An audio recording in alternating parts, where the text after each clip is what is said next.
What's up, everybody? Y'all give me a minute as we get started here. I'm connecting a few things, sharing the video to a few different links here, and we'll get started here in just a minute. I hope y'all are having a blessed day. Had a Merry Christmas with everybody and your family as you got to visit. I hope y'all had a Happy New Year and whatnot. So let me move here. If you have any questions or comments in particular that you want me to address, you can put them in the comments and I'll try to get to them before the end of the video. We do have a topic that I want to target today, and that topic is proof doesn't answer to opinion. Okay, so that's just something that I've seen from time to time. We've gotten a few people that call up and ask us questions, and I'm glad to help anybody. Don't get me wrong; we're pretty much glad to help anybody. But if you call here and you ask for help, it's very nice when I can finish a sentence instead of being interrupted in the middle of the sentence, so you can tell me your philosophy to your own answer, your own question after I've started answering your question. Because I didn't call you. No offense intended. You called me, and I'm not talking about you, the viewer. I'm talking about the person that does this, because this is the type of stuff happens far more regularly than I'd like to admit or I'd like to believe. It just happens a lot where people who have no experience, people who have no sound education on various subject matters, they'll call in and or they'll text message me, or they'll send me their pedigrees and whatnot, and they'll ask my opinion, and then I can't even get a word out as they elaborate on their opinion that I'm not even seeking. So I know that sounds a bit egotistical and arrogant, but look, we've been doing this for 25 years, and I have a bachelor's degree and a master's degree in animal sciences. I produce dogs that are now worldwide. We've had over 25 25 years of production and 10 years of study, and it's it's been a lot of work. Let's see, it just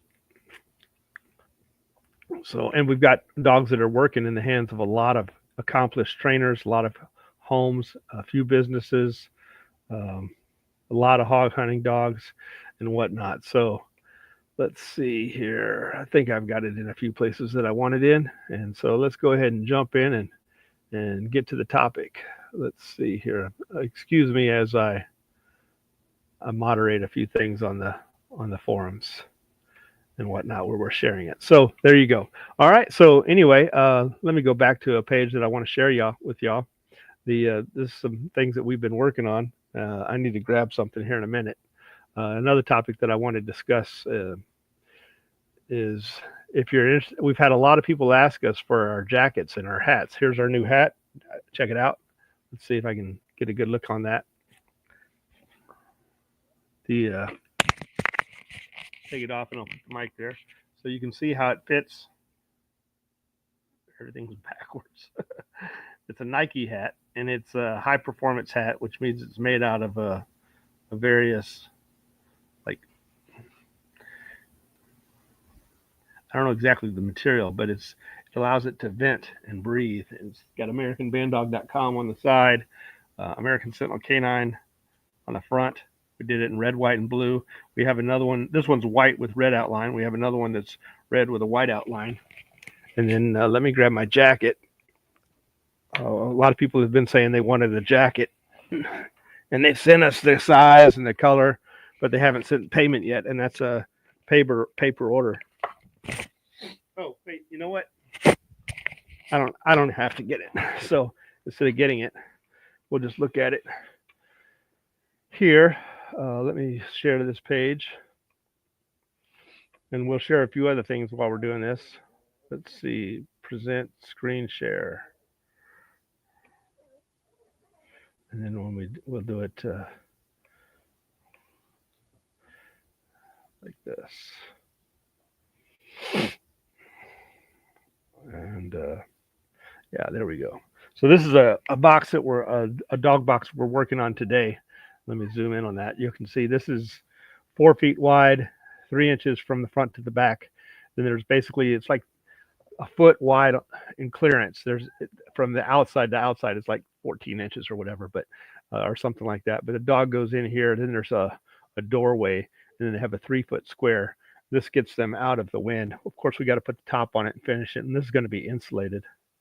We're going to have that on the schematics and required tools and dimensions and everything that you need to put that together. If you're wanting to do something like that, that's going to be on our members only section of our website. Then here is a smaller dog house. This is for like puppies and small dogs that are under 40 pounds. This is 2 foot wide and then 3 foot long from front to back. Okay, and also there's a 2x4 frame that goes all the way around the bottom that seals a trapped air cylinder or air compartment underneath that, so the floor of the doghouse is not sitting on the cold concrete. So that way the floor of the doghouse is not cold, and it's got a trapped layer of air that the dog eventually will warm up and prevent it from getting the heat sucked out of the ground by the ground. We have this is the same doghouse that puppy was in. You can get a side view. I should have used a little bit longer hinges, but these screws here are angled down into the frame, so it's not going anywhere. It's solid. But that was one thing I should have changed, is use a longer hinge, and I'll do that in the future. All right, but anyway, let's scroll down to our jacket. This is the jacket that we have. If y'all are interested in that, I had a lot of people tell me they wanted one, but the payments have not come in from, except for just 2 people, and I've got a third one pending. That it's on me for that guy. I need to get his email and send him an invoice on it. But we have several different colors of these jackets. This is camo. On the camo one, it's only going to have the logo on the front. It won't be on the back. Then we have hunter green. This is a black. This is a navy blue. You can get a graphite, a royal blue, a red. They have like a slate gray. Let's see. I don't have that one on here. I guess that's it. All right, and then we have this is the back of the camo. The reason the camo one would not have the logo on the back, it'll only be on the front, and that's because of this seam running across. These jackets are $100 a piece, and there's $10 shipping. Okay, so this is not the best picture, but maybe in the video you can see it. If you go to the video and check out the video on our jacket, you can see it there. So we were trying to get orders at a dozen at a time, because when we get them at a dozen, it saves us a few bucks. So if y'all, I know that I had that. Some people are interested in this. This is a pedigree breakdown where we put the percentages. This is for our American Sentinels. Obviously, our American Pit Bull Terriers, if they're purebred, they are purebred pit bulls. But for the American Sentinel, that is a crossbred dog that started off 25 years ago with the American Pit Bull Terrier and 3 Mastiff breeds, including the Neapolitan Mastiff, the Tosa Inu, and mostly the English Mastiff. So those are the 3 breeds of Mastiffs. But if you look at this, you can see the vast majority of the foundation of the American Sentinel is actually American Pit Bull Terrier, in this particular breeding at 62.5%. We have some breedings that are as high as, we have one breeding that's actually a hair over 90%. We have a couple that are 80%, but most of them are going to be running around 62.5 to 75%. And you can see here to the foundation. Now, some of them say like this. This is 50% American Pit Bull Terrier, 25% Tosa Inu, 25% Neapolitan. If it says AE, that's going to be American Pit Bull Terrier and English Mastiff. Okay, but I just ran out of room in that last column. So that's the foundation breeds on the dogs that are American Sentinels. You can look at the individual ones. Let me click on that again. You can see Lucky 7, purebred American Pit Bull Terrier. Little Rascal, purebred American Pit Bull Terrier. That's why there's so much APBT back here. All right, so if you want to study our program and see what the foundations are, there you go. We've been doing this, like I said, for 25 years. You don't get this many generations in just 5 or 6 years. Somebody might say, well, that's only 6 generations. 1, 2, 3, 4, 5, and then 6. Okay, right here.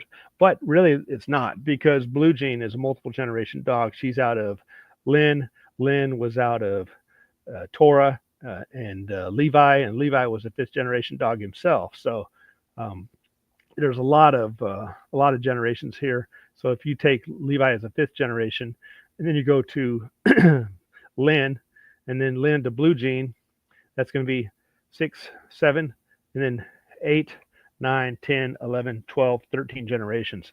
That's an average of just under 2 breedings per year, except for Levi was already done 5 generations, and that was 25 years ago.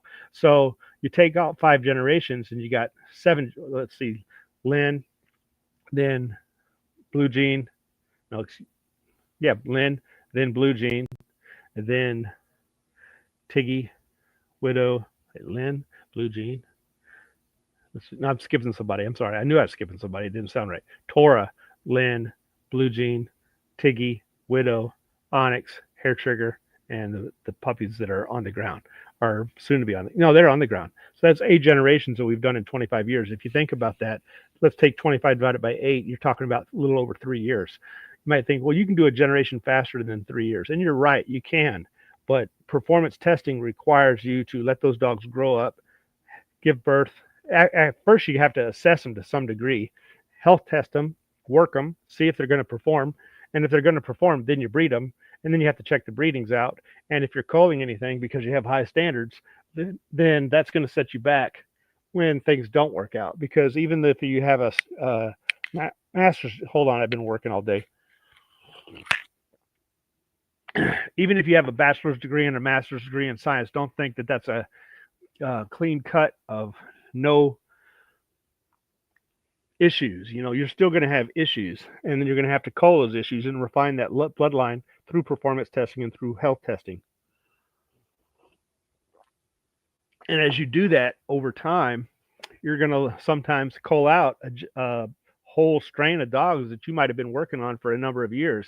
So anybody that's averaging a generation a year has no standard. They're just going to take every pup they get and keep moving forward. And pretty pedigrees don't make awesome dogs.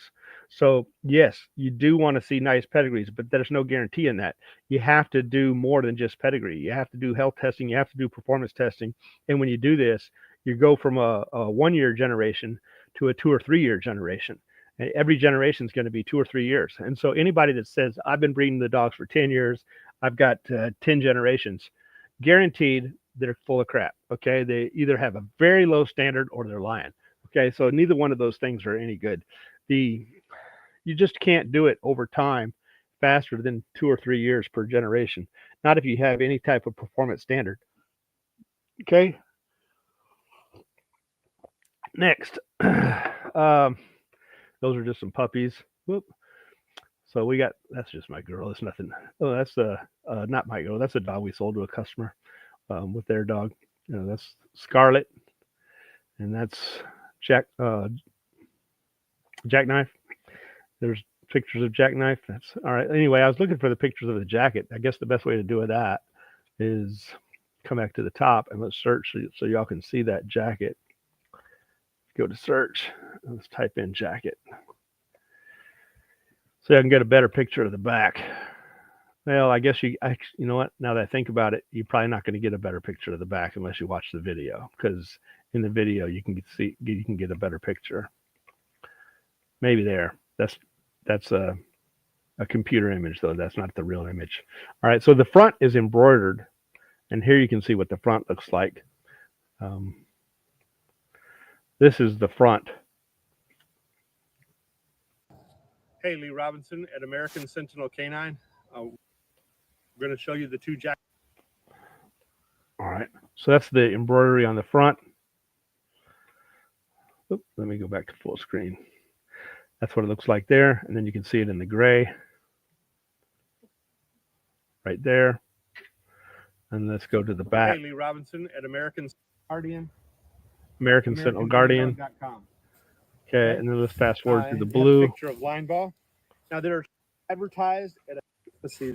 The jacket that we're placing the order on, let me pause it. Let me mute this. The jacket that we're placing the order on this week is going to be the next one. And there's a couple of differences between this one and the one that's next. So you can see the next one here has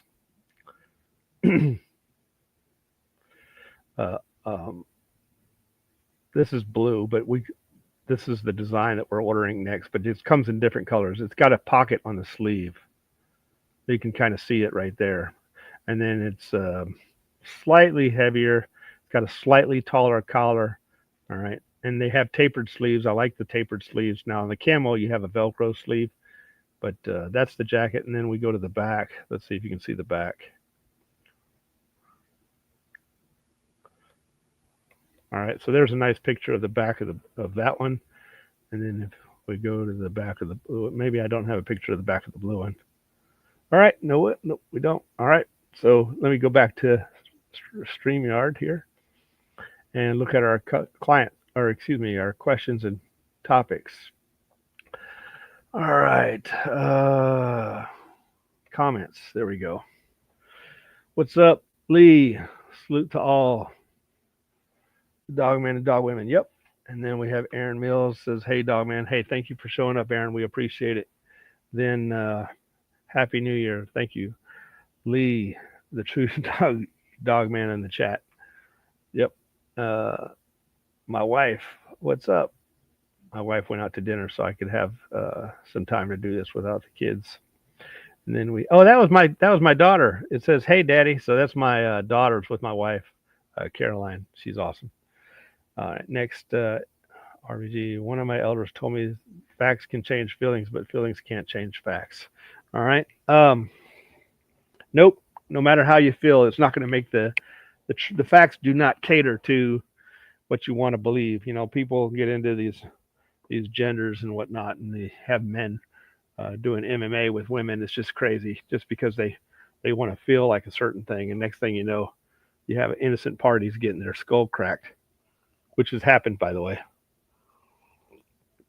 I mean, broken skulls, broken facial bones, and whatnot. So yeah, it is. Facts are the facts, and the truth is not going to answer to an opinion. So what catered or what precipitated this video was there's something about dog people where some of them, not all of them, most dog people are good. Don't get me wrong. 90% of your dog clients are really good people. They like dogs. They're family people. They do business type in a fair and honorable way, the way business should be done. They're looking for a dog that's going to be a family companion, guardian. In most cases, some people are looking for a personal protection dog. Some people are looking for a sport dog. But most people are really good to deal with. Then you have about 10% or maybe even 5%. It's a small percentage of people, maybe like 5% of the people, that require just as much time as the other 95 put together. And this 5%, they're not going to buy a dog. They have all the answers to everything in the world, and they have all the questions in the world, and they have no experience. They've never trained a dog in their life. They've never bred a dog in their life. They may not even own a dog, and yet they want to tell you how you should breed your dogs because they think it would be cool if you bred the dogs that they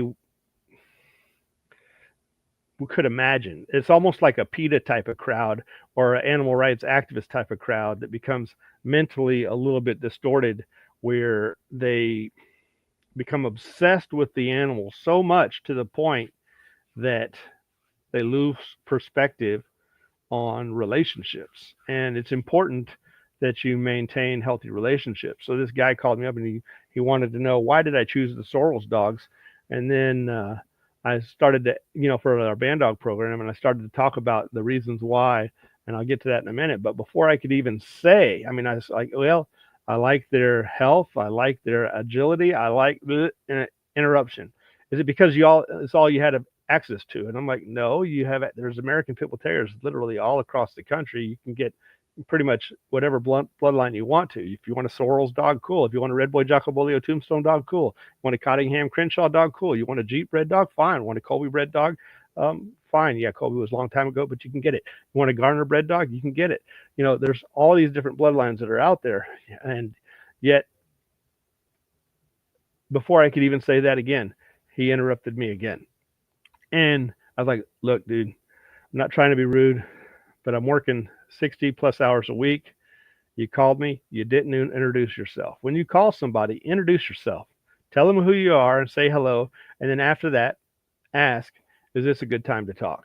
Because when this is our career, we are at work. Now, one of the things that we're supposed to do when we're at work is answer to our customers. But when you're a one-man show, I'm going to take time out of my schedule to answer to my show.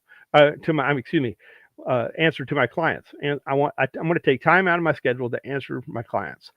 But if I'm going to answer my clients, I want them to hear my answer. If they're literally calling me up and asking me questions, and they're going to interrupt me when I answer their questions, then there's no reason to call me. Not trying to be rude, but just don't call me. And I told him, I was like, you're going to have to call me back at another time. I'm really busy right now. You haven't told me your name.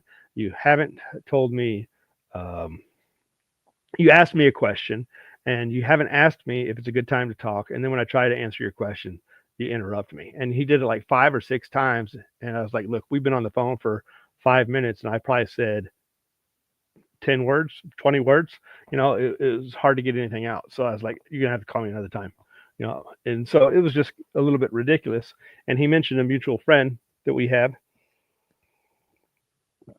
And I called up my friend and said, look, I felt bad about this. I wanted to call the guy back and say, look, I'm sorry. I should have been more patient, but I was really in the middle of a project and it was not a good time. And I had it was like juggling a bunch of things going on, and I couldn't even answer your questions. So I wanted to know if, I thought about maybe I should call him back. That wasn't very Christian of me. I try to be a Christian and be nice to people, but it was wasting my time. So I asked our mutual friend, or my friend that knows him, hey, I need to call that guy back and be nicer to him because that was not cool. And he's like, nope, you are exactly right. He doesn't let anybody talk. And I was like, oh, okay. Well, if he doesn't let anybody talk, then I don't need to call him back.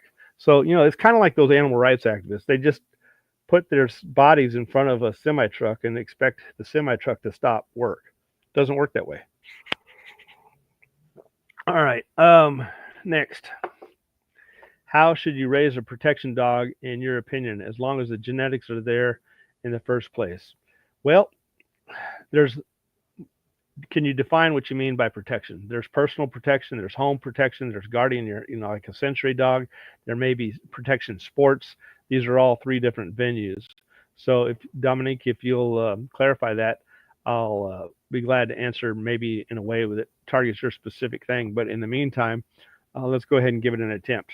So a sensory dog should basically only be cared for by its owner and family. That's it. They are very similar to a home guard dog. Sensory dog, junkyard dog, home guard dog, all kind of the same thing. They don't need to be socialized a lot. You can get them exposed to environments, but they definitely don't need to play or meet people in that kind of way. Okay, in a playful way. It needs to be a bit serious. You're inside the circle of trust or you're not. If you're outside of the circle of trust, you're not welcome here. If you're inside the circle of trust, all is good. So get them exposed to the different environments, get them exposed to riding in a car, get them exposed to going to the vet maybe. The only people your dog should be cool with is family and maybe the vet. You can always muzzle the dog if you go to the vet if you need to.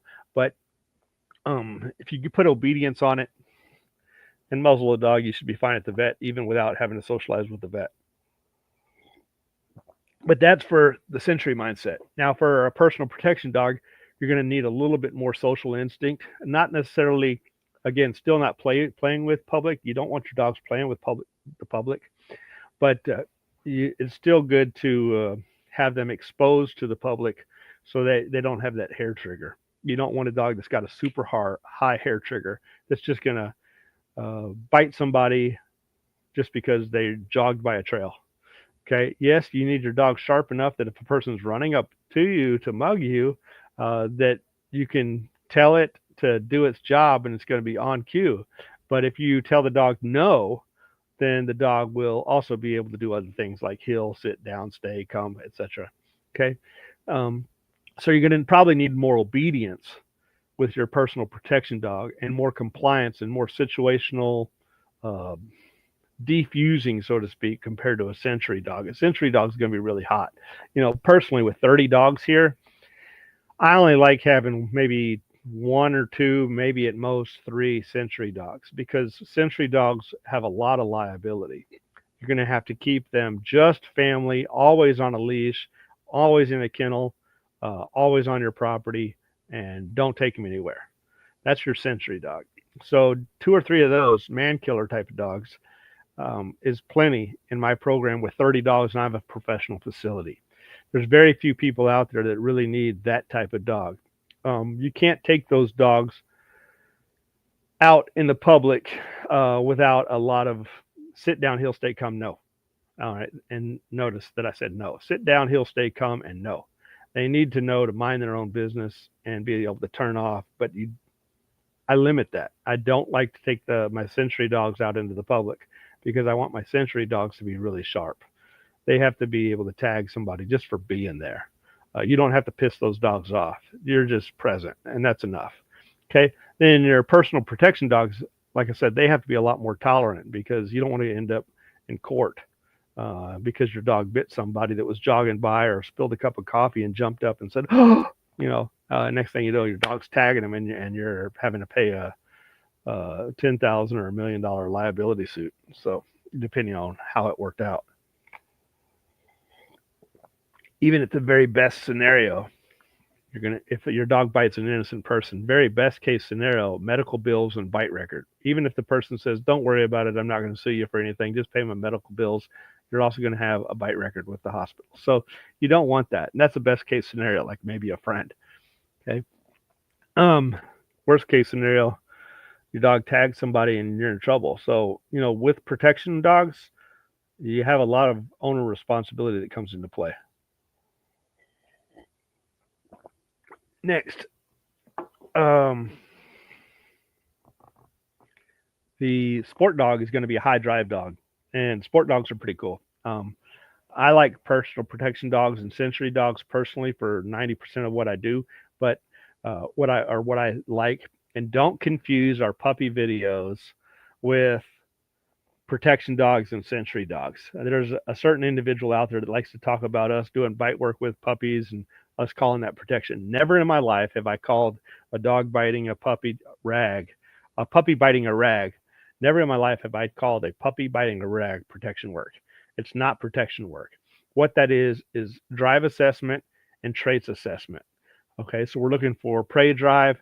You might look for a little bit of defense, but you don't want to push defense into a puppy. And then we're also looking for structure. We're looking for commitment. We're looking for confidence. We're looking for nerves. This is just trait assessment when you're looking at puppies. It is not protection training. Protection training is different. It's done when the dog gets older. Now, some people say you don't need to do bite work to develop a bite because a dog knows how to bite just like a fish knows how to swim. Not true. Okay, it's not true. If you look at wild animals, there's a difference between biting food versus biting in combat.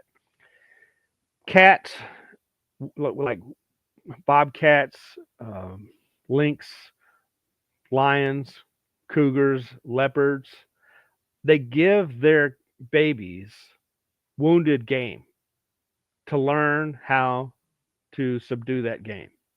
And it's a developmental process. Okay. So don't say a dog knows how to bite just like a fish knows how to swim. All right. If that's what you say, it's a good sound bite and it sounds cool. It sounds smart, but that means you haven't really studied nature because puppies, cubs, kittens, whatever in wild, the babies are given wounded game, something that may be tenacious, but still easier than a full hunt. And they have to learn that skill on what bite's effective, what strategy is effective, how to go and engage without getting hurt. If you're catching a hog, you don't want your dog straight in front, head to head, face to face, hog dog. You want your dog to come in from the side, get that ear, and keep its body or muzzle or neck, even the shoulder, which I'm not condoning those bites, but you want the body of the dog close to the body of the hog so that hog, when it does its rooting, it doesn't get under the belly of the dog and flip it up and kill it, or get under the neck and flip it up and hit the jugular. I mean, combat is not just bite. Okay. And, a lot of the sport trainers talk about pushing in the bite. A lot of protection trainers may not care. I personally don't care if the dog pushes or pulls, but really in a tactical way, pulling probably is better because, yeah, there's something that you can argue both. I'm not saying that pushing is bad, but pushing is very advantageous when your target is on the ground. Okay. And you're going to push in to get that dominant position. But pushing in the bicep, I think, is really putting the dog in a vulnerable position in the pocket, because if you have a weapon, then you can injure the dog. And on that note, the same person that likes to call my puppy videos false protection training, which is not false protection training because it's not protection training at all. It's just drive assessment, behavioral assessment, and trait assessment of a puppy. But when you're putting your hand over the dog's eyes, it's not about um, the dog staying in the pocket. What we're looking at is, again, we're looking at the dog's nerves and traits, or the dog's commitment to combat.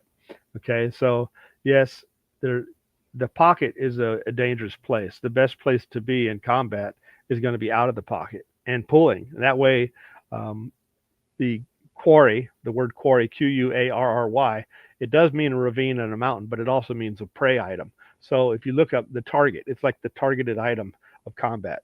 So if you look at the you don't want to necessarily be in the pocket of the quarry, and if you're grabbing the prey, the hog's ear, and or the human by the back of the tricep would be, in my opinion, a much better bite than the bicep.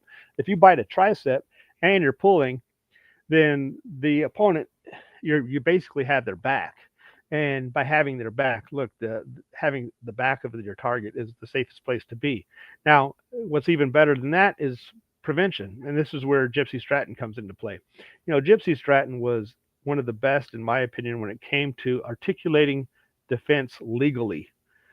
I don't think he was the best trainer. Don't get me wrong. I don't think he was a high level trainer, but I do think he was he was a good trainer. I'm not saying he was a bad trainer, but he was not a high level trainer, somebody like Ivan Balabanov or something that can pretty much pull off anything he wants to do. Um, Gypsy was a specialist. He was good at what he did in terms of defense, and especially from the legal attributes.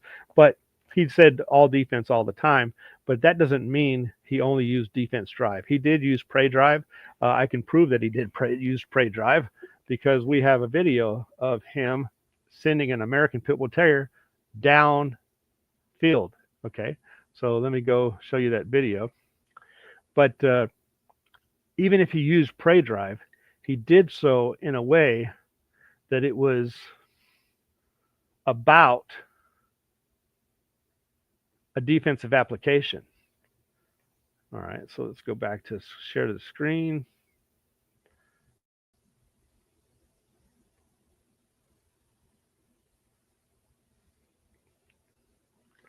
All right, so this is a little thing I wrote. This is Gypsy Stratton a long time ago, okay? Long time ago. But if we look at what I wrote, view the post, this is the post, and I talk about Gypsy Stratton because people have been really using his name, in my opinion, to try to promote themselves. Now, some people really are entitled to use Gypsy's name. They really are. Some people are really entitled to use his name. But then there's others that never even met the guy, that have no business using this man's name as their mentor because they never met him. They may have talked to him a couple of times in the last year of Gypsy's life. On the phone, that is. All right, so this is Gypsy. This is what's called the Dun and Krueger effect. So I actually made this post because Gypsy's last year of his life, he was giving out these certificates or endorsing certain people left and right because, I can imagine when I'm at the end of my life, I'm going to do everything I can to try to promote the American Sentinel or to keep even my American Pit Bull Terriers, that bloodline alive. I'm going to try to collaborate with people and make sure my branches are spread out. And Gypsy was basically doing that. But some of these people that jumped on the bandwagon haven't really done the work. They have a small amount of knowledge way down here. This is knowledge, very little knowledge, a lot of knowledge. And they think right off the bat, they learn a few things and they're like, wait, look at how awesome I am. They have a lot of conviction and they feel very confident. They're pretty darn sure. I know that's not darn, but we're going to say darn. Pretty darn sure they know a whole lot and they're feeling great about it. And they just start speaking on topics that they have no experience in.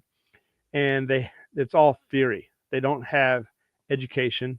They don't have experience. They don't have practical knowledge. And they have not worked many different dogs to get a great understanding of what it takes to be a trainer. And then after a while, boom, their whole world gets turned upside down because they find out they don't know what they're talking about, and then they feel really insecure. But they actually know more here than they did back here, because this, as they've moved to the right, they're gaining knowledge. And as they gain knowledge now, they may feel embarrassed, they may even disappear, and they may quit. And this happens a lot to the band dog breeders. The band dog average lifespan of a band dog breeder is about 5 years. They jump on this bandwagon, they have a litter of puppies, they're feeling super awesome, they can't sell anything, they go broke, and they get out of it, and they're wondering, why did I not have success? And the reason is they may not have a good bloodline, they may not have proof of concept, they may be saying, I can prove my dogs do protection work, but then they say, I'm not gonna, and the reason I'm not gonna is because the lawyer says don't put a video online, it can be held against me. That's nonsense. If you say online that my dogs can do a certain thing, and then you say, I'm not going to prove it to you because it can be held against me, guess what? Saying your dogs can do it, you've already admitted guilt. So if you're going to admit guilt, that your dogs are trained for it, that you are a trainer for it, that you breed dogs for it, then you might as well put the video out too to prove it. Because if you have no proof, people are going to know that you're a flake, a snowball, and you deserve to roll down the hill. Okay. But as you get more and more knowledge and you start to build real knowledge because you've worked a bunch of different types of dogs, you get a better understanding of drive. You learn how defense drive comes into play. You learn how prey drive comes into play. You learn how confidence comes into play. You learn how pack instinct comes into play. You learn how health and agility and stamina and size and heat tolerance and all these other things come into play. And then you learn drive manipulation. You learn drive channeling. And slowly over time, you develop more skills. But let's check this out. So here's a video of Gypsy with a pit bull. Sent way downfield with an American Pit Bull Terrier. Same dog.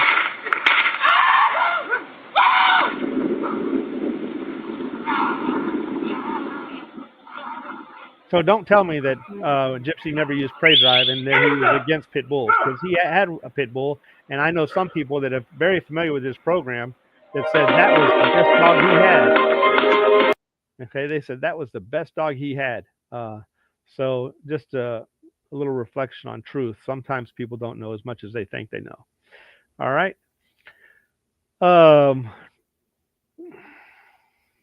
Let's see. Haley, the guy who's got the Reptar Rosebud pup, very happy with her. She's doing great and pleasant dog, good protector and very stable. Awesome. I really like that dog. I hated to let her go, but Ricky, we were not going to send you that. All right, so Ricky bought a dog from us, and I was not. I did not think that dog that he bought was at the level that it should have been. It was a puppy. So this is again where culling comes into play. And I was like, hey, Ricky, I don't want to send you this dog. I'd rather send you a dog from another litter. The dog might be a decent dog for a pet, but it's not at the level that I expect it to be for a working class animal. And I want to treat my customers the way I would want to be treated if I was a customer. So I told Ricky, we can wait and I can send you a dog in the future out of another litter, and he was looking for, if I remember correctly, a little bit smaller dog, a female or something like that. And I said, you know what? I've got a dog off of Reptar and Rosebud that I really was going to keep for ourselves. I really like this dog a lot. I don't even want to sell her. Reptar's getting old. He's 10 years old. He's very, very healthy though. And I really don't want to sell her, but I got to treat my customer right. This is the dog. This dog will fit your needs. And he's like, okay, yeah, we'll be glad to have her. So I sent him pictures of her, and he's got her. Beautiful dog. I like her, and I hope that we are able to breed with her at some point in the future. She's I don't know how old she is. She's probably got to be about 9 months. If she continues to develop well, then I'd like to breed her in the future. We'll see. Maybe she's 8 months. She had a lot of drive though, and she had great structure. All right, what are some of your more century type dogs in your yard currently? All right, so if you want a century dog, Scratch is a century type dog without a ton of defense. He has defense, but he transitions into really like civil agitation type of mindset, except you're not even civil aggression. Excuse me, not civil agitation. He transitions into civil aggression. which is a combination of like a fight instinct. He has a high fight drive, and I know a lot of people don't believe in fight drive. I don't care. You know what I'm talking about. All right. So, and I do believe fight drive is real. If somebody goes and attacks your daughter and they're not there, and you find out about it next week, you can't claim you're in defense because the threat is over with. She told you about a week later. It's too late to be defense, but you're still pissed. You're not in prey drive either, because when an animal hunts prey, it's not pissed. Okay, when a these movies where the dinosaur comes out and it's hunting the people and predators don't do that. Predators are quiet. Go watch a lion in the grass hunting a gazelle. They're stealth. They're quiet. They're not pissed. They're excited and calm and sneaky. All right, ambush, or even if they have to run them down like a cheetah, there's still a degree of ambush there. Or a snake that smells that's tracking a mouse with the scent. You know, they're pursuing it without any anger. You go hunt this guy down that attacked your daughter. You're pissed. That's like a fight instinct. You want to eliminate their existence if you could legally, but you can't legally. But that might be in your mindset. So I do believe in fight drive, and that's the way Scratch is. Scratch has that mindset. Another century type dog on the yard today, definitely Onyx. Another one, Ladysmith. Bumper is a little more prey driven, probably, but still real close to it. Cobalt's got this way. Then we had Patches. We don't have Patches anymore. We got rid of her, but she was very defensive oriented. Didn't have the prey drive that I wanted to be able to. You got to have a degree of both. She had a lot of great attributes, but we bred her with a pit bull to bring up that prey drive and produce a more balanced package, because that prey drive is beneficial for not only confidence building, but also for obedience work. When you're doing obedience work, that prey instinct makes the obedience work a lot easier. Hello, Mr. Robinson. Love the content. Thank you, Victor. I appreciate it. All right. If they have to call you out and try to tear you down and gain relevance, thank you. He wants me to. He uses my name all the time to try to promote himself, and I don't use his name because I'm not going to give him the time of day.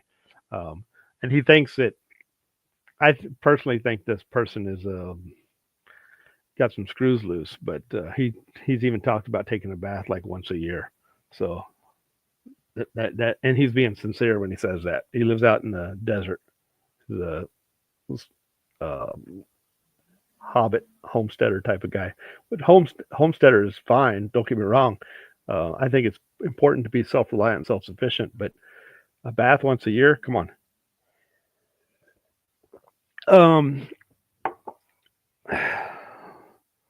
Love my pups. Washington State, Danger, and Trinity. Danger seems to be throwing some nice dogs. I like Danger.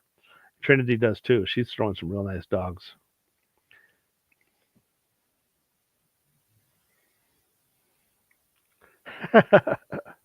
Well, y'all are on this one, and me too. Don't forget to mention the same guy talking crap about you is the same one who tried to get a dog from you. That's 100% true. He tried to get a dog from me, and I turned him down.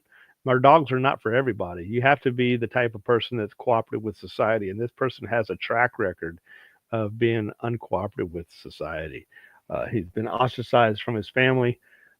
He has targeted individuals in other venues that he's tried to develop knowledge or a degree of credibility in, gone after people with good reputations in those other venues.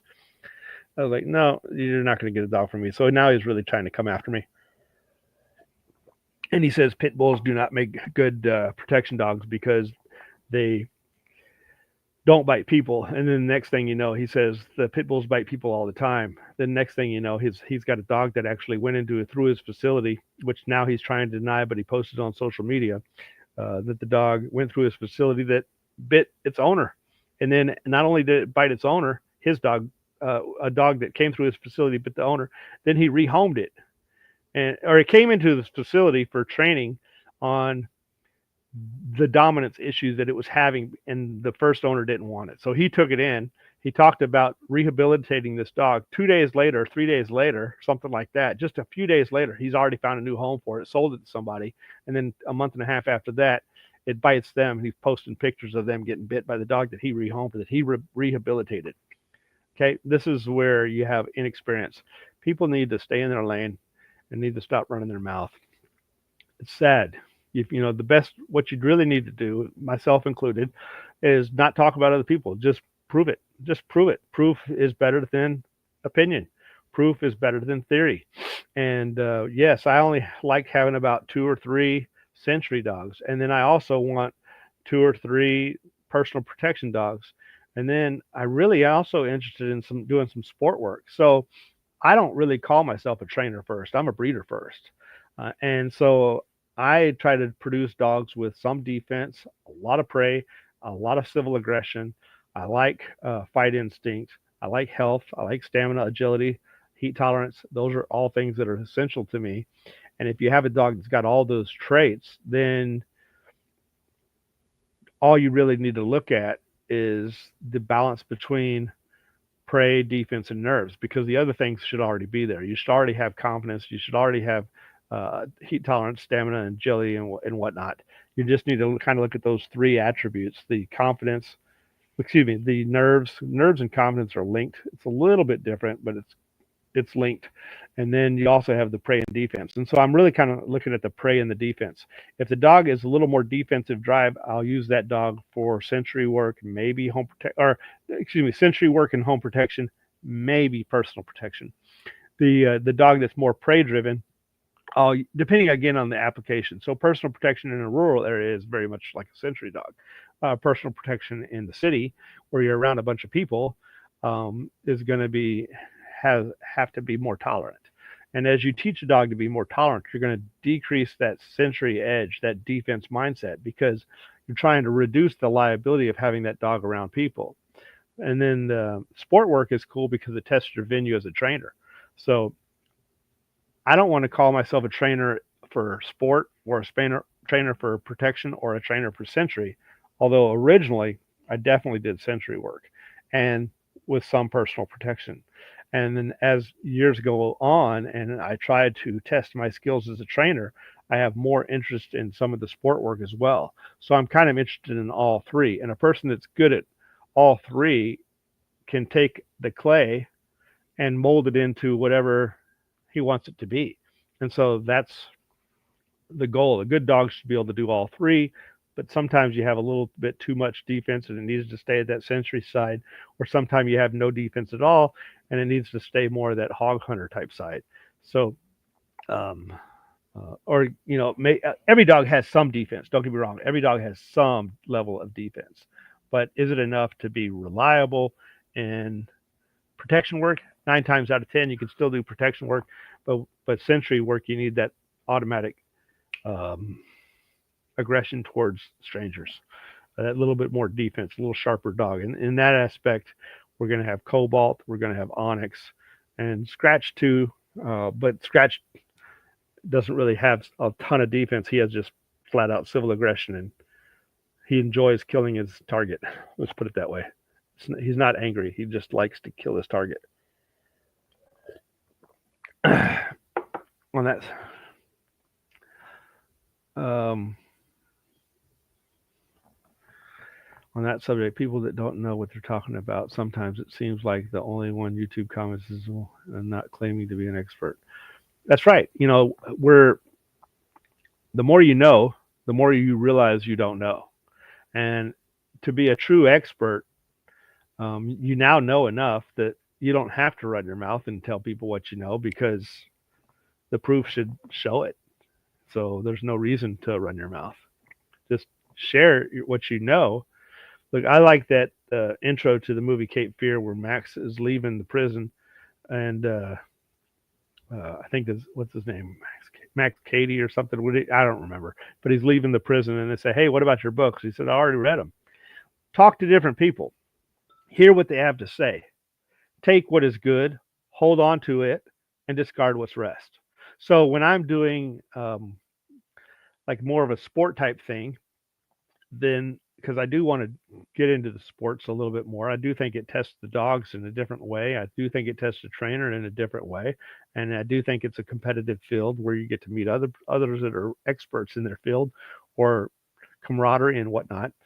And I enjoy dogs. I enjoy working dogs. So I want to do some of that, but that doesn't mean I'm going to take that same mindset and put it in a century dog, because that's a different application. So a good dog should be able to do, or a good breeder should have those traits in his gene pool. But when he's selecting a single individual, he's going to select the one that's right for a given application. You got to put that right dog in the right home. That goes back to this guy up here that had the Reptar Rosebud pup. This guy here, the one that he originally purchased, as it grew up, I was like, that's not the right dog for you. I'm going to give you the Reptar Rosebud pup instead, because that's a better dog for you. Okay. So you have to know that person. All right. Next. I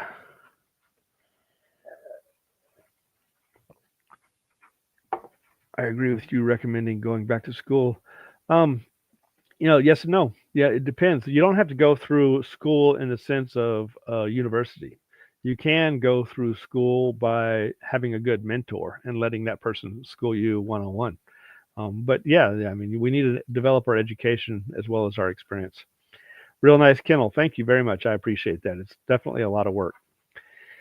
You need advice about wormers and vaccines for puppy. Yeah, we actually have a video on our YouTube channel that specifically addresses that issue. So if you go to our YouTube channel, and on that note, I need to show you something else here. So let me go ahead and go to our YouTube channel, and I'll share this screen.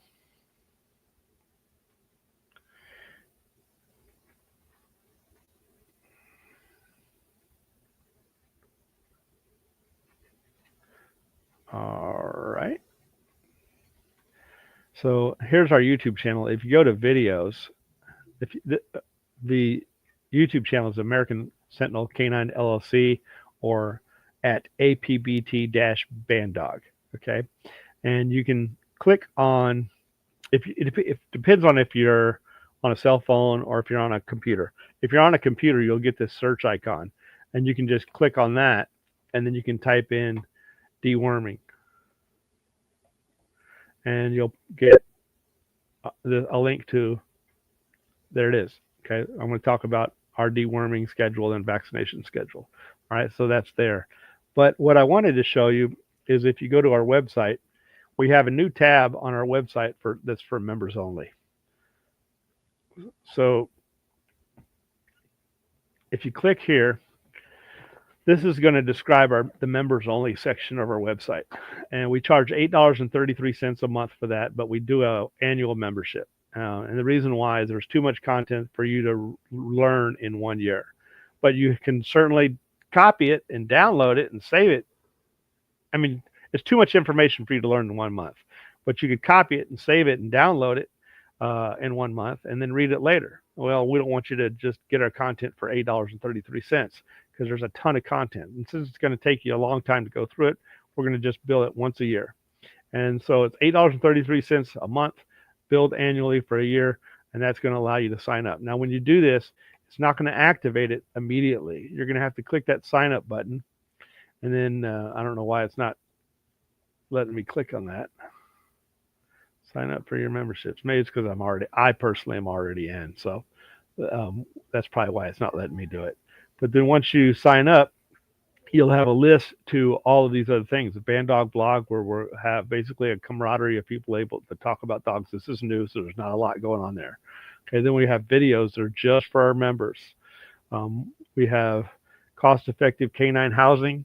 We have topics on canine genetics. This one used to be public. We've taken that and made it private. Canine nutrition used to be public. We made that private. Finding a reputable breeder used to be public. Police, canine, and sports used to be public. And membership articles, some of those used to be public. So some of these things used to be public. We've made them private because we've had a lot of people take our information, put it on their own website, and they don't even read it. They don't know it. And they're regurgitating monkey see, monkey do. And so we decided to put it on our private website. But there is some content here in memberships, and we got more stuff coming on this memberships. We're going to have topics dealing with right here. It's going to include early access to breeding announcements. We're going to have topics about nutrition, animal behavior, genetics. Um, I actually have a video that I've been meaning to get out for a while, a very good video. It's going to be better than I've already written a dialogue on some of the things that we're going to discuss, and it's pretty in depth um, on genetics, and I just need to put it together for a video format. Um, we have some really good videos on making proper dog houses. Some of these are just going to be using a 55-gallon drum. You can find that one a plastic drum. Don't ever use a metal drum. But then we also have wood designs that we're showing some pictures of it. But we're going to have a small, medium, large dog box and a small, medium, and large whelping box, both. And then we're going to have it also with and without a windbreak. And a windbreak is like an aisle entrance. Okay, whelping box construction, and we're going to have some tips on making some really simple, cost-effective, very low cost, but really heavy duty in terms of I could put a Sentinel in it, and it's not going to get out. And when I say low-cost kennel, let's think about this. Let's say you just did a small one that was going to be 5 by 15. You could do that by like 5 feet wide, 15 feet long, for $500, and it would be very heavy duty. Okay, probably less than $500, maybe $400. 1, 2, 3, depending on if it's on the ground or if I'm talking about with a platform, a floor underneath it. You could do it for probably $400, maybe $500. If you didn't put a platform on it and you just put it on the ground, then you have the concerns about dig out. You don't want dig out because if the dog digs out, it doesn't matter how good the fencing is. Okay. Whelping box construction, I think I'd already mentioned that up above, so I need to edit that. It's in there twice. No, okay. Simple and advanced kennel construction. The affordable and also at the professional level. So you obviously like our own kennels, they're huge. We have a video coming out on making a treadmill, a video on making a spring pole, making a flirt pole. We used to have an article about making a flirt pole. I got to search my archives and see if I can find that. I have seen a lot of people using our flirt pole design. It was one I came up with, but I've since, that was 20 years ago or 25 years ago. Our deworming schedules, our vaccination schedules, canine psychology. By this, we're talking about animal behavior content, training content, understanding both B.F. Skinner and Ivan Pavlov and their input and development of classical conditioning and operant conditioning, how that works, how to breed animals that are difficult to breed. Look, sometimes you're dealing with an animal that does not want to cooperate, and you want to get that breeding done. All right, we have been very, very successful at breeding animals that are very difficult to breed. The only time basically I wasn't was when a dog was just too old and couldn't perform. A male, and he was reaching the end of his life. And obviously, I'm not going to push an animal that's beyond his years. All right, so we didn't even try that. But that's the only one that we tried it, but it was not going to work. So we didn't try it too hard because I don't want to stress an animal. All right, so how to do it safely. Crate training, super, super simple if you just have some basic tips. Basic obedience, genetics, breeding selection. Yeah, I got that. Some of that's in here twice. I got to fix that. Dealing with handler aggression. How do you deal with a dog that is dangerous to you? Now, I do not tolerate this, but I have had a 9-month-old dog that was about 90 pounds that came to me that was handler aggressive, and we were able to deal with it. So we'll make a video on how to deal with that. Not one of our dogs, by the way. How to deal with dog-on-dog aggression. So let's say a couple of dogs get into a fight. How can you manage that and separate it safely so you can minimize the damage to the dogs as well as not getting bit? Because a lot of people don't know how to separate a dog fight. I know one guy that shot a dog in his house with a shotgun when it got into a fight with his dad's dog. I mean, that's just, he's got some screws loose, okay? Absolutely retarded. That was a while ago, so that's probably 10 years ago, but absolutely retarded. How to manage, this is not one of our dogs, by the way. how to manage the dog should they get into a fight, I got to fix that, how to make a break stick, health testing, performance testing and selection, imprinting, how to deal with, also how are you going to performance test and then select your dog. This is important when you're selecting the right dog for yourself or selecting the right dog for a client. Imprinting, what are you going to do at the between 6 and 8 weeks? What are you going to do from 8 weeks to 16 weeks? Then what are you going to do after that? There's certain times that you can imprint different things. People talk about dogs going through fear periods and whatnot. My personal opinion is fear periods are basically a breeder's excuse for saying just be patient. The dog is may not have the best nerves or something like that, or maybe something bad happened that caused the dog to backslide. Really, if you're doing everything perfect, you shouldn't encounter fear periods, in my opinion. Getting started with protection work, how to properly school a dog that will be used as a hog catch dog, and traveling with your canine. And we have some really good tips on how to travel with your canine so you don't pick up a disease while you're on the way. And I'll tell you right now, going to a dog park is an ignorant move. Going to walk your dog in places where everybody else walks their dog is an ignorant move. Ignorant move. But how are you going to find a place that's safe? We'll give you some tips on that. Okay. Um, we want to provide our members and especially our clients with some tips that help them take their dog to the full level. And that's what this member section is for. These are our hats that we have them in the white and red outline and red with a white outline.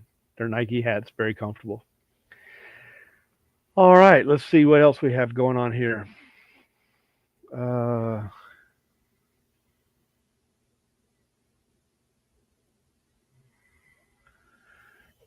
Lee, I gave you a rough time back in the game dog forum era. I'm a little more grown now, and I can honestly say, with your understanding in dogs, you would be a dangerous man in the Bulldogs. Well, I appreciate it. I do remember your name, laced with game. Yeah. Um, my apologies, man. It's never too old to say a good say when I was acting like, oh, that's dude, no sweat. I'm not worried about it. It's good. I appreciate your apology, but I wouldn't have remembered the negative. I just remember laced with game. I remember that that name, but I don't remember the negative. You're all good. Thank you. Hey, we had somebody donate $20. Check that out. You're the most established band dog breeder in the U.S. Anyway, anyone hating on you is because you're somebody and they're not. All right. Well, again, thank you. I hope that the American Sentinel. Thank you a ton for your gift. I wish I. Oh, let's see. Look at there. I think it's boom. Did that do anything? I was trying to star it or like it. I don't know if that worked, um, but anyway, thank you so much. I don't know how to do that. Very kind words. Um, I'm a man like just there's no gods among us except for the one who created us. Okay, and we have to keep our egos in check. But thank you so much. I've flown under this handle for almost 20 years. Yep. What's up, Dogman? Hey, don't worry about it. This is going to stay on our live section. You can catch it. You didn't, whatever you missed, you can watch it just by hitting replay at the end. Cemetery is a good place to walk your dog. I wouldn't want my dog going to the bathroom on anybody's gravesite personally. What's up, Lee? Although it doesn't matter. I mean, look, there are ashes and ashes, but physically it doesn't matter. But just out of ethic, conduct, whatever I guess it would say, etiquette. That's the word I was looking for. I'd rather go somewhere else. It may be a good place though to avoid a disease, and it's not going to harm anything. But it's not what I wouldn't want anybody to step on dog poop when I go into their gravesite. Next, what's up, Lee? Glad to see you back. I love the content. Very suitable or very valuable knowledge that you share with the world. Thank you very much. And this person that said cemetery said, good point. Yep. I try to be respectful, and I know you do too. That's why you pick it up. I don't pick it up. I don't go to a place where I have to pick it up. So I find places where I don't have to pick it up. There's places that you can find where you don't have to pick it up. So maybe I should, but I don't live in the city. I live in a rural area, and my dogs are only going to go to the bathroom in a rural area. Even if they're not on my property, it's still going to be a rural area. All right, next. But yeah, if you're in the city, you're going to have to pick it up. The if somebody else gave me $10. How about that? Let's see, pugs. Look there, and I wasn't even asking for money. Um, I appreciate this. Let's see if I can find his comment. I missed it. Oh, here it is, right here. Pugs. What does fight drive look like in a more prey-driven dog compared to a more defensive-driven type dog? And which do you prefer? And is fight drive something you could capture like gameness? Well, I think fight drive and gameness are kind of linked to some degree. Now, I'm not saying they're the same thing, but they're linked, I believe, because their trigger is maybe the same thing. Even though the total aspect is different, the trigger may be the same. And that is you have intensity like defense, you have forward and confidence like prey, but you have something else, and that's an adrenal response. The adrenal response, what that does is it causes a couple of things when you give a person adrenaline. They haven't studied fighting pit bulls, okay? They're not gonna. It's not at a university because obviously you don't want to. There's no way they could pull that off.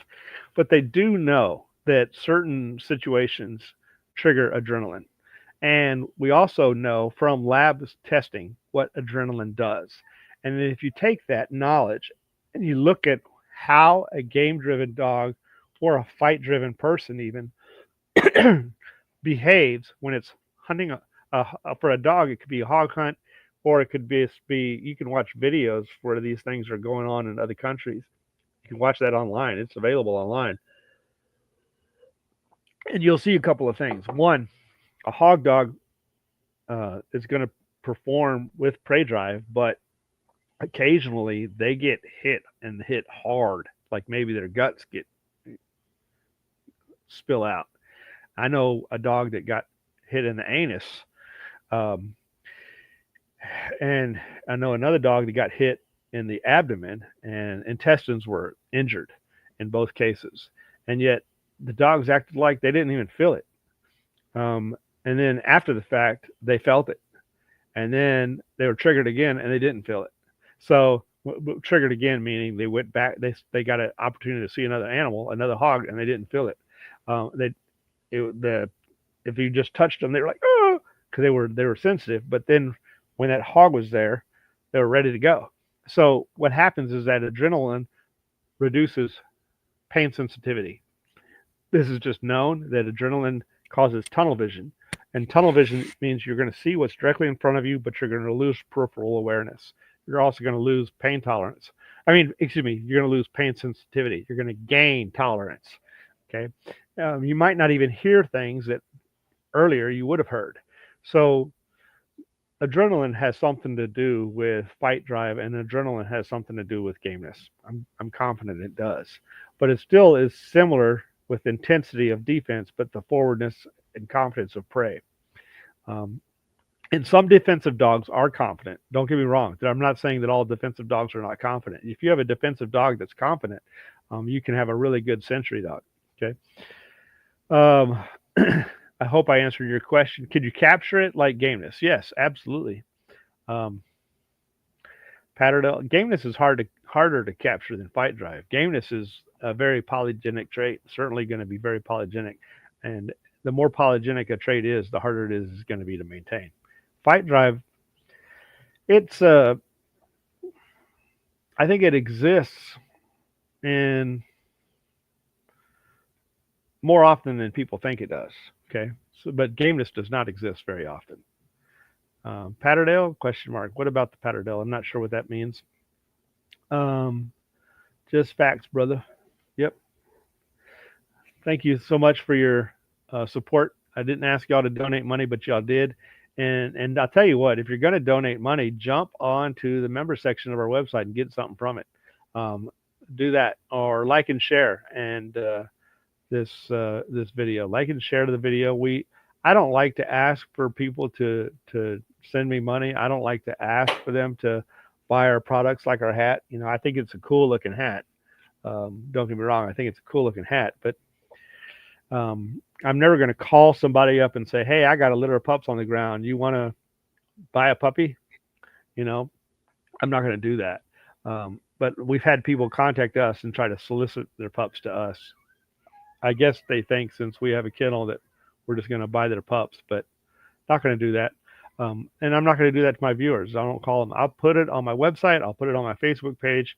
I'll put it maybe on my Instagram page. And then if you like what we have on our website or our YouTube channel, you reach out to us, okay? Because I'm not going to save your number. People say, "Will you call me back when they're born?" If you have a deposit, I will. But if you don't have a deposit, I don't want to call you up and solicit. I figured if you were really serious, you'd have left a deposit. Some people want to just get off the phone and they say, "Oh, call me back," and they want to get off the phone. So I don't call people back unless they have a deposit. But if you want to support us, man, that'd be great. Um, let's see here.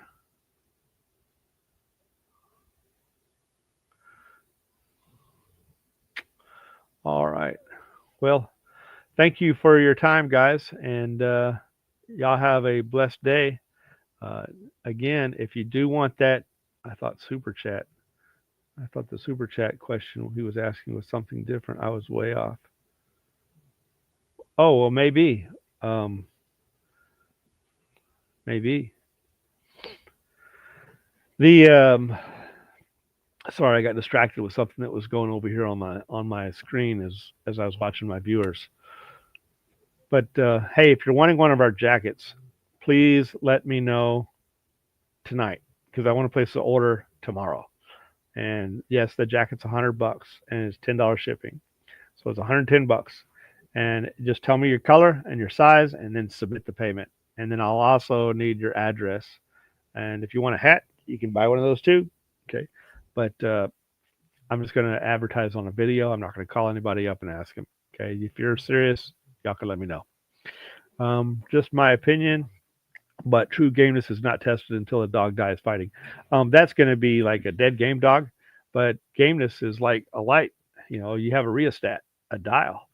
You can say, well, the light's on or the light's off. Well, there's rheostats. You can turn it dim, you can turn it bright, you can turn it super bright. Um, the word game just means, are you willing? And willingness to do something comes in degrees. It's not just a yes or a no. So I'm willing to do it at this. I'm willing to do it at that. I'm willing to do it at that. Yeah, I guess I'm still willing. I'm, hmm, well, you're really pushing my limits here, but okay, yeah, I'll still go. And then, boom, no, I'm not going to do that. Well, are you going to say the dog that went for uh,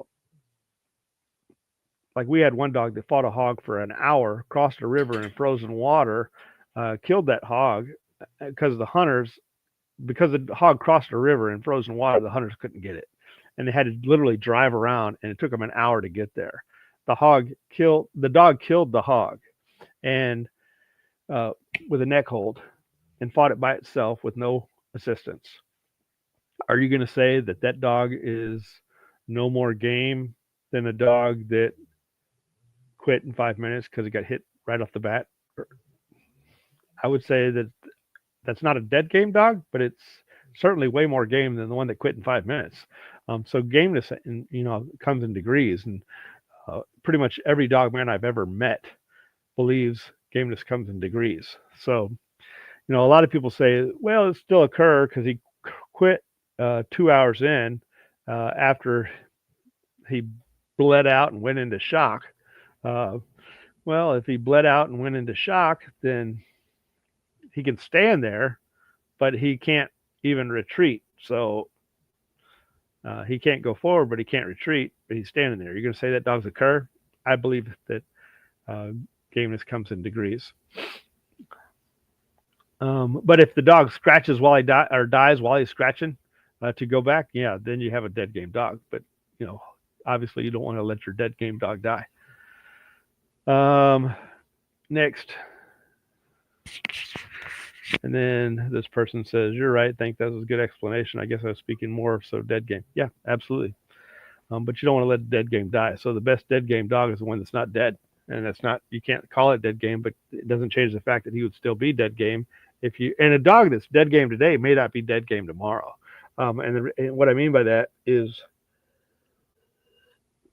the hardest fight that I could possibly have would not be fighting Mike Tyson in his prime, because if I step into the ring with Mike Tyson in his prime, I'm going to cur so quick that you might think I'm a complete cur.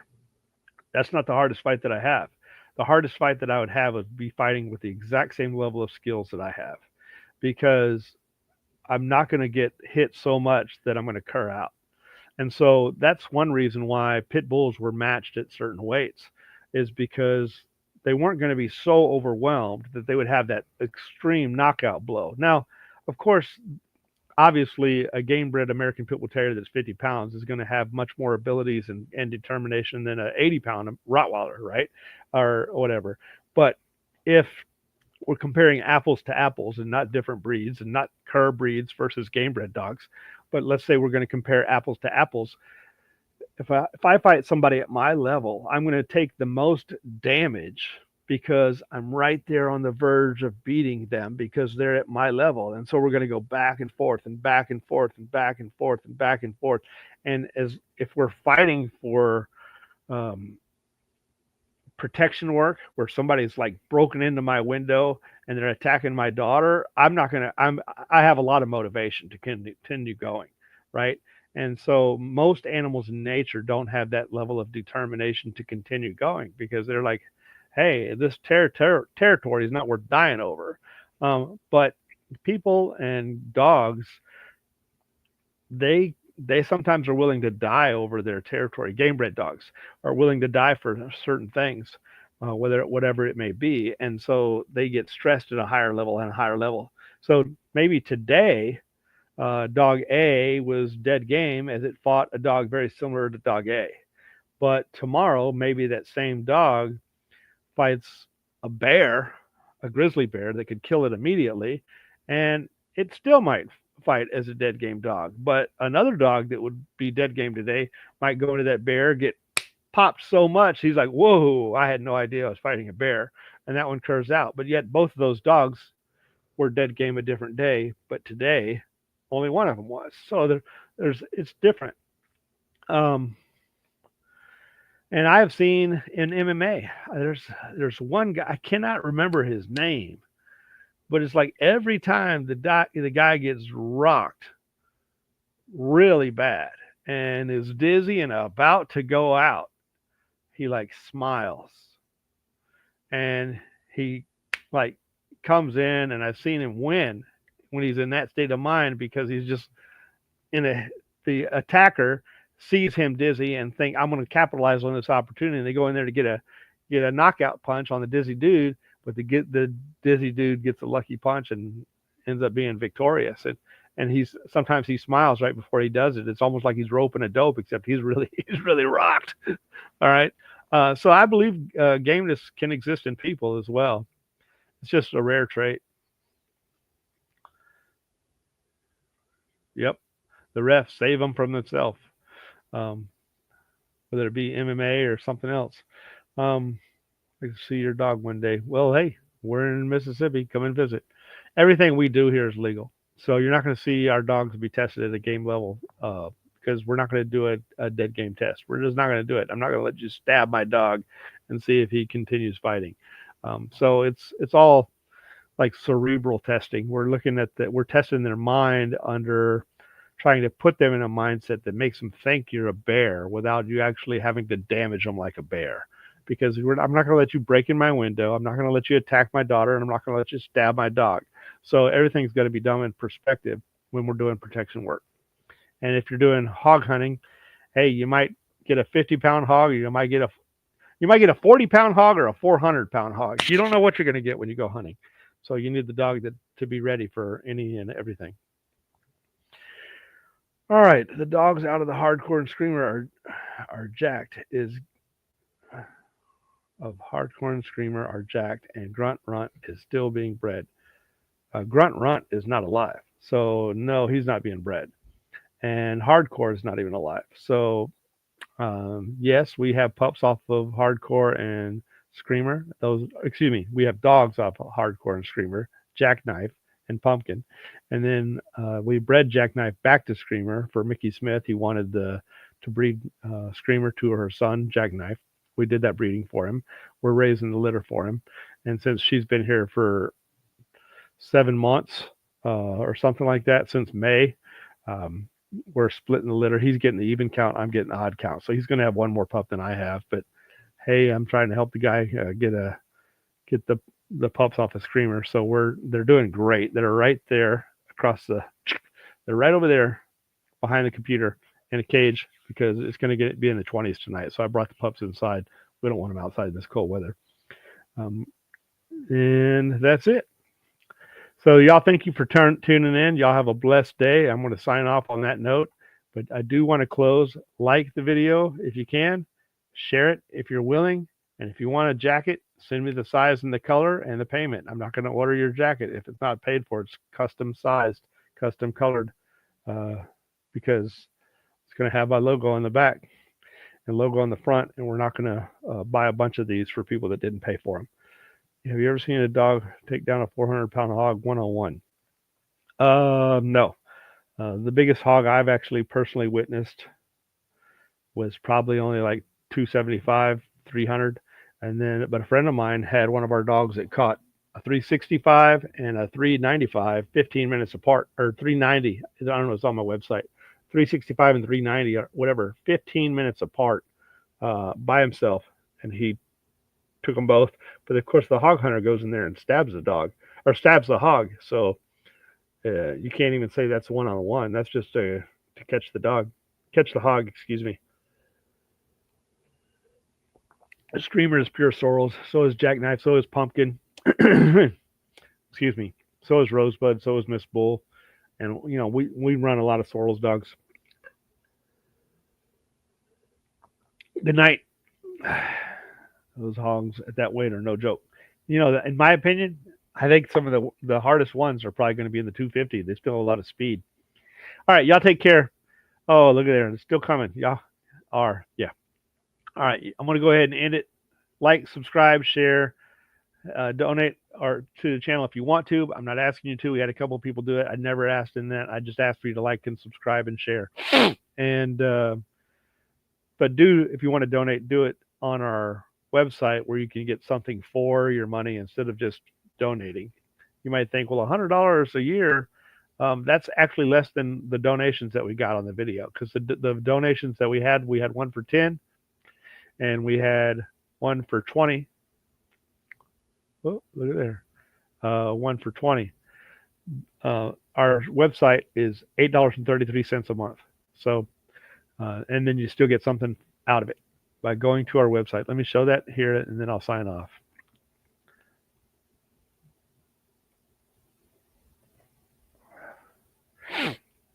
So if you go to our website,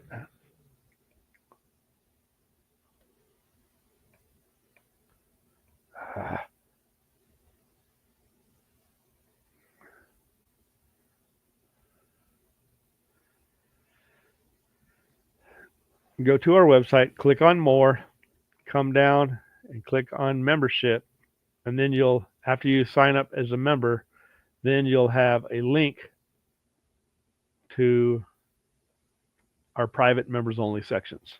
Okay. And this is going to expand. We're going to talk about personal protection training, sensory training, and whatnot, as well as all these tabs. Y'all take care. And then there's also a big list of here things that are going to be included for members only. Y'all take care and have a blessed day. Thank you so much for your time, and y'all have a good night.